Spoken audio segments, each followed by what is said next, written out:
سلام حبيباتي، كدايرين؟ لاباس عليكم؟ نتمنى تكونوا كلكم بالف صحه وعافيه ويلقاكم لا فيديو ديالي نتوما في احسن الاحوال.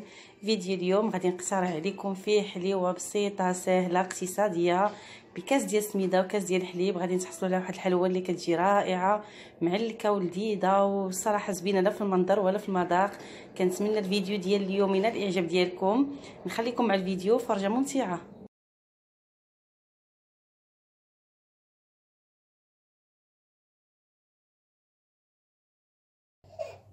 بالنسبه للمقادير غادي نحتاجو كاس ديال السميده الخاصه بالحلويات، السميده الرقيقه اللي كتكون رقيقه.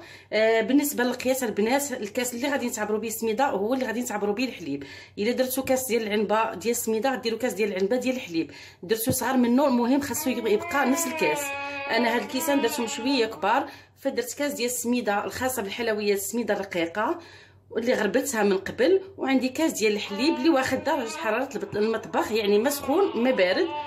غادي نحتاجو معلقه ديال الزبده، جوج معالق ديال السكر الخاشن او السنيده، وساشي ديال الفاني باش غادي نسمو الحليوه تاعتنا. ممكن ديروا قشور تاع الليمون ولا قشور ديال الحامض على حسب اللي بغيتو نتوما واللي متوفر عندكم. انا كتعجبني بالنكهه ديال الفاني فغادي ندير غير الفاني. دابا غادي ندوزو للطريقه. خديت هنا واحد الكاسرونه، ممكن ديروا مقله او كاسرونه على حسب اللي بغيتو تخدموا فيه. غادي ندير فيها هنا كاس ديال الحليب، وغادي نضيف عليها معلقه ديال الزبده، وغادي نحطهم فوق النار حتى تذوب ليا هاد الزبده في الحليب كامله، ومن بعد غادي نضيفوا باقي المكونات. كيف كتشوفوا حطيتهم دابا فوق النار، هاي الزبده بدات كتذوب ليا في الحليب. غادي نخليوها حتى تذوب كامله، ما حد الحليب كيسخن والزبده كتذوب.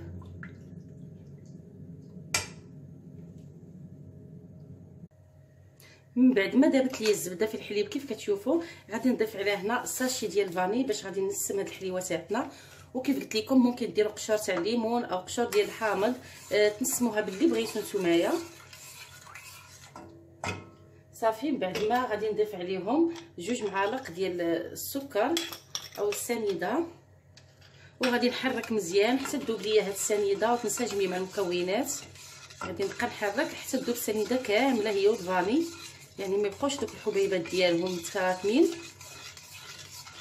ملي غادي نحس بهم بانهم السكر ديالي داب صافي ونسجموا لي المكونات كاملين، هنا غادي نضيف عليهم الكاس اللي عندنا ديال السميده بشويه بشويه، وحنا كنحركوا كيف كتشوفوا حنا كنحركوا والنار مهيله، يعني ما تكونش النار مجهده.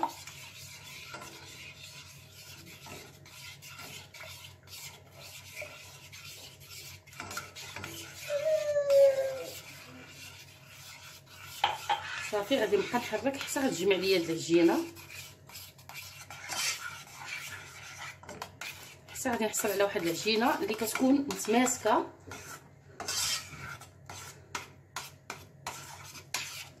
من احسن البنات ديروا معلقه ديال الخشب. انا لعبوا لي بها بناتي وهرسوا، ها هي كيقريو بها بعضياتهم وهرسوا ها هي. سنشري وحده اخرى من الاحسن ديال الخشب كتجي حسن كتخدمي بها. صافي. كيف كتشوفوا البنات هي العجينه هنا تجمعات وحصلت على العجينه اللي كتكون متماسكه. هنا غادي نطفي عليها النار باش ما تحرقش ليا. صافي. غادي نطفي عليها النار وغادي نبقى نحرك فيها حتى تجمع وتبرد ليا شويه، يعني تنخفض على درجه الحراره عاد باش غادي ندوزو باش نشكلوها.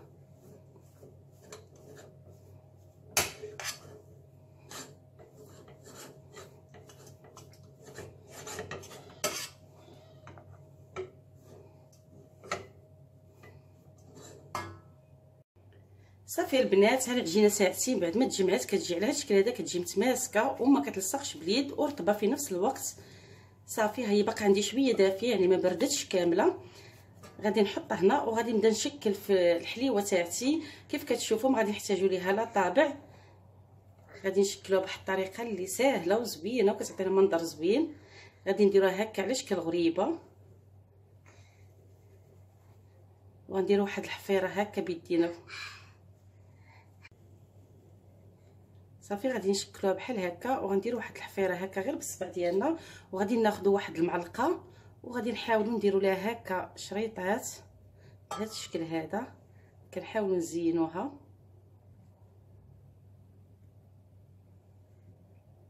كتجينا بهذا الشكل هذا.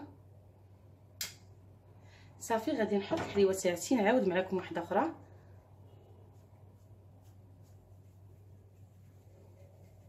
حليوه اللي هي بسيطه وسهله واقتصاديه ودغيه كتوجد الصراحه، كتجي لذيذه وكتقدمها هكا لوليداتك في الكوتي، يعني كتوجديها في واحد الوقت اللي هو وجيز.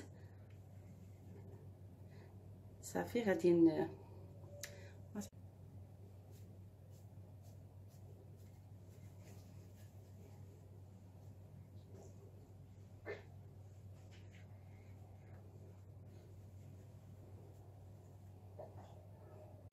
صافي كندوروها هكا، كنديروا واحد الحفيره الوسط، كناخذوا معلقه ضروري البنات ما تكون شويه صغيره، وكنبداو نعطيوها هذا الشكل هذا كامله. كنحاولوا نزينوها بهذه الطريقه،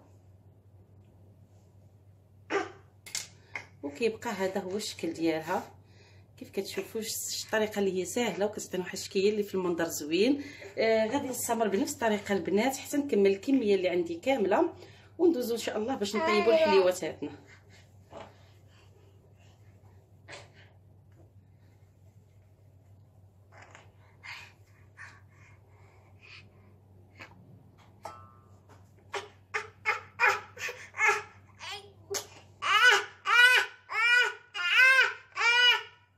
هاكي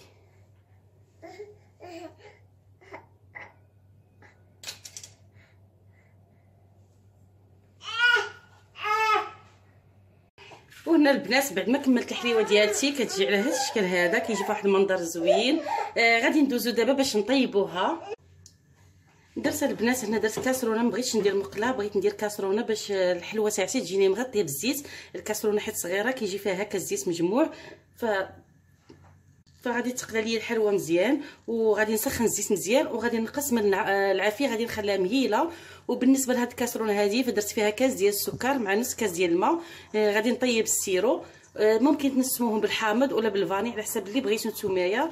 انا حتى هاد السيرو هذا غادي نسمو غير بالفاني، ما عنديش الحامض. ولا الليمون ممكن ديروه في بلاصه الماء، تعوضوه بالليمون حتى هو كيجي زوين وكيعطي المذاق زوين. صافي كيف كتشوفوا هنا الزيت ديالي سخنات، غادي نبدا نرمي فيها هكا الحليوه.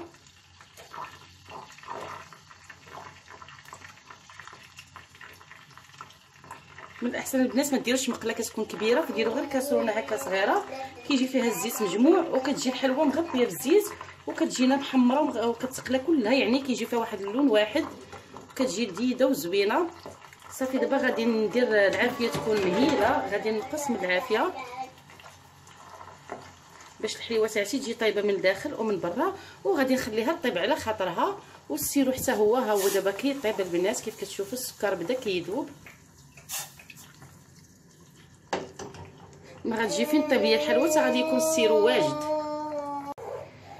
ودابا البنات ها هي الحليوه تاعتي بعد ما كملتها كامله قليتها. كيف كتشوفوا كاينين شي حبات اللي خليتهم تحمروا ليا، كنت دايره الفقاس في الفران كنمشي مره نطلع عليه وتلهيت مع الفقاس، وملي رجعت لقيت واحد الحبات تحمروا.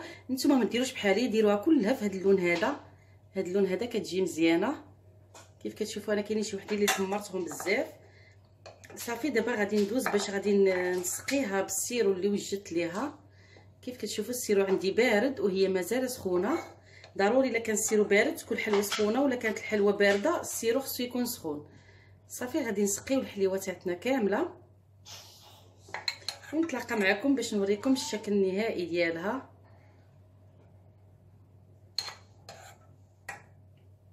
كتجي لذيذه البنات، كتجي رائعه في المذاق. صافي من بعد ما غادي نكمل غادي ندوز باش نوريكم الشكل النهائي ديالها. كيف كتشوفوا معايا دابا هذا هو الشكل النهائي. الحليوه تاعتي كتجي رائعه، كتجي لذيذه. انا البنات غطستها كامله في السيرو وعاودت هزيتها، الصراحه جات معلكه وشاربه السيرو، كتجي لذيذه بزاف.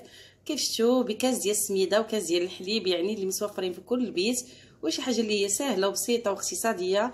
كنحصلوا على هذه الحليوه وكتخرج كميه لا باس بها. ترافقوها هكا لوليداتكم مع براد ديال اتاي او مع قهيوه، كتجي لذيذه بزاف. كنتمنى هاد الوصفه ديال اليوم تنال الاعجاب ديالكم، والا عجبتكم البنات ما تنسونيش من اللايكات والتعليقات، وتبارطاجيو الفيديو مع الحباب والصحاب وفي مواقع التواصل اللي تعم الفائده. ونخليكم في امان الله الى فيديو اخر ان شاء الله.